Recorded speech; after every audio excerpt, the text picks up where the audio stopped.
Good morning. तर आज ना माझ्या कॉलेजला सुट्टी होती. म्हटलं चला आज नाश्त्याला काहीतरी छान करूया. मग सकाळी सकाळी उठले आणि नाश्त्याची तयारी करायला घेतली. भाऊजींनाही सुट्टी होती म्हणून म्हटलं चला पटकन नाश्ता करूया.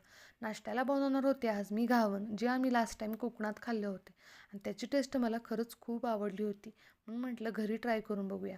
पण घावन हा कोकणातला शब्द आहे आणि आमच्याकडे याला आंबोळी म्हणतात, जी आम्ही लहानपणापासून ऐकत आली आहे.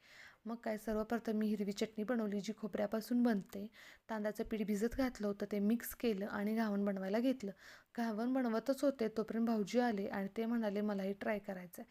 त्यांनीही ट्राय केलं आणि त्यांना खरंच खूप छान बनवता आले. आम्ही सर्वांनी नाश्ता केला आणि म्हटलं पटपट आवरावं म्हणून भांडी घासायला घेतली. भांडी घासली, सर्व किचन कट्टा स्वच्छ केला आणि म्हटलं चला बाहेर जाऊया. बाहेर जायचं होतं का तर एक वस्तू घ्यायची होती. ती वस्तू तुम्हाला नेक्स्ट व्लॉगला नक्की समजेल. ती वस्तू बुक केली आणि आम्ही आलो. थोडंफार साहित्य घ्यायचं होतं ते घेतलं आणि घरी रिटर्न आलो. चलो बाय.